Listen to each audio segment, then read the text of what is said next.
여러분, 겨울에는 꼭 집에 이것을 두십시오. 이것은 어느 집이든 기운의 순환을 강하게 하여 재물복을 살려준다고 하는 것들입니다. 하지만 아마 이것을 집안에 두고 계시는 가정들 그리 많지 않으실 거예요. 자, 여러분의 가정은 어떠하신지 꼭 한번 살펴보시기를 부탁드립니다. 여러분, 안녕하세요. 이정재입니다. 여러분, 이제 본격적으로 겨울이 시작된 듯 합니다. 원래 우리 사주학에서는 이번 달 8일이 입동, 즉 겨울이 시작되는 날이었어요. 하지만 요즘은 지구온난화다 해서 실제로 12월은 되어야 겨울이 시작되는 것 같습니다. 네, 이젠 정말 절기보다 날씨가 더 중요한 것 같아요. 여러분, 12월, 1월, 2월 초까지는 꼭 집안에 이것을 두시도록 하십시오. 이것은 우리 풍수학에서 겨울에는 꼭 집안에 두어야 한다고 말을 하고 있는 것들입니다. 첫 번째로 여러분, 실내 환기에 꼭 신경을 쓰십시오. 이것이 바로 돈입니다.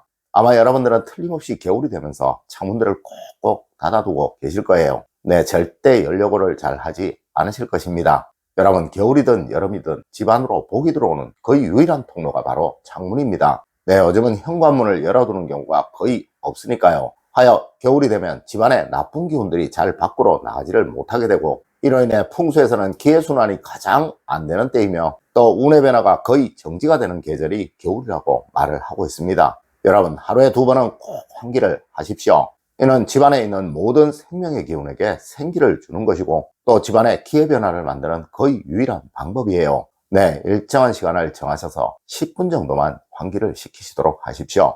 여러분, 그래야 여러분의 가정에는 운도 들어오고 복도 들어오게 됩니다. 맞습니다. 겨울이 되면서 사람들이 계속 머물려고 하고 또 활동도 하지 않으려고 하는 것은 이 계절이 바로 소행의 기운이 강하게 활동을 하는 시기이기에 그러한 거예요.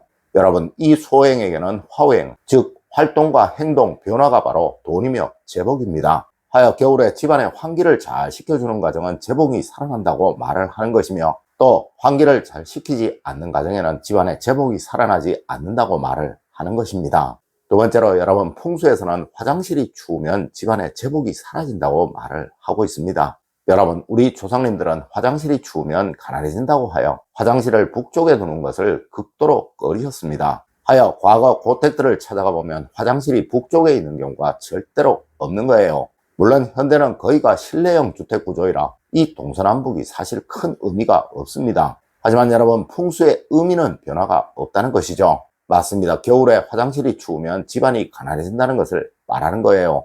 여러분, 어떠한 시기든 화장실을 사용하시는 동안에 이 화장실이 춥다는 느낌이 들지 않도록 만드세요. 네, 온열기를 쓰셔도 되고 무엇을 쓰셔도 됩니다. 여러분, 이 화장실이 추운 집은 거의 대부분 아주 게을러지게 마련이에요. 네, 겨울일수록 더 부지런해지셔야 한다는 것이죠. 여러분, 그래야 운도 살고 변화도 생기고 또 돈복도 살아나게 된다는 것이 우리 풍수학의 아주 기본적인 원칙이라는 것입니다. 세 번째로 여러분, 현관 입구에 꼭 따뜻함을 놓아두세요.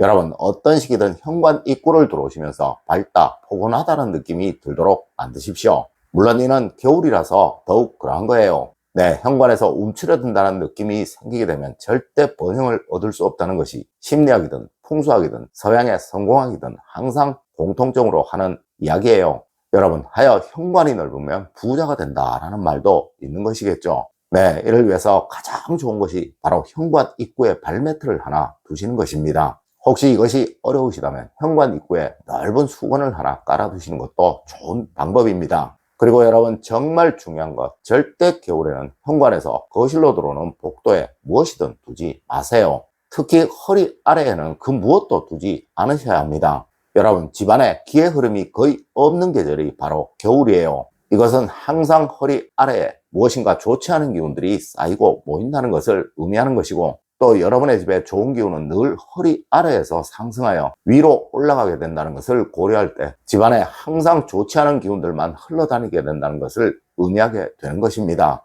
여러분, 이것을 해결하는 가장 좋은 방법은 이곳에 아무것도 두지 않아서 항상 모든 기운이 정체되지 않도록 만드는 것입니다. 네 번째로 여러분, 겨울에 아궁이에 불이 꺼지면 불행이 찾아오게 된다고 말을 합니다. 여러분, 우리 조상님들은 겨울 아궁이에 불이 꺼지면 집안에 불행이 생긴다고 말씀을 하셨습니다. 하여 불씨를 아주 중요하게 다루셨던 것이죠. 여러분, 이 아궁이가 바로 현대로 말하면 주방의 가스레인지와 전자레인지, 냉장고 등의 전열기 그리고 또 집안의 조명을 말하는 것입니다. 맞습니다. 바로 화행을 상징하는 것들을 의미하는 것이라는 거죠. 여러분, 겨울에는 가능하면 집안을 밝게 만드세요. 네, 절대 어둡게 하지 마세요. 이는 여러분의 집에 불행과 가난을 찾아오게 하는 정말 좋지 않은 행동 중에 하나입니다. 그리고 주방 화구나 가전들 청소 정말 깨끗하게 하십시오. 네, 분명 이렇게 하시면 절대 여러분에게는 올겨울 예기치 않은 불행이 찾아오지 않을 것이며, 또 올겨울 돈 때문에 고생하는 일 생기지 않을 것입니다. 다섯 번째로, 여러분, 겨울 인심, 봄 인심을 부러워한다고 하였습니다. 여러분, 우리 조상님들은 거지도 여름이 나왔고 겨울이 힘들다고 하셨습니다. 물론 이것은 여름보다 겨울이 추워서 힘들다는 것을 의미하는 것이기도 하지만, 실제로 겨울이 되면 사람들의 인심이 아주 메말라지게 된다는 것을 의미하는 말인 거예요. 네, 이것은 오행의 특성상 차가움을 말하고 냉정함을 말하는 것이 바로 수오행이라서 그러한 것이죠. 하지만 여러분, 물은 항상 흐르고 움직여야 좋은 물이 되는 것이고, 또 쓰임이 있는 물이 되는 것입니다. 맞습니다. 갇힌 물, 움직이지 않는 물은 썩어서 사용할 수 없는 물이 된다는 거예요. 하여 겨울일수록 늘 열린 마음, 또 타인에게 주려는 마음, 그리고 나누려는 마음을 항상 가져야 하는 것입니다. 네, 이것이 여러분의 가정의 금전적인 운, 즉 재복을 살려주는 마음인 거예요. 여러분, 올겨울에는 꼭 무엇이든 나누려고 하세요. 분명 훨씬 더 많은 운들이 여러분에게 들어오게 될 것입니다. 여섯 번째로, 여러분, 올겨울에 거실에 책은 많이 두세요. 정말 중요합니다.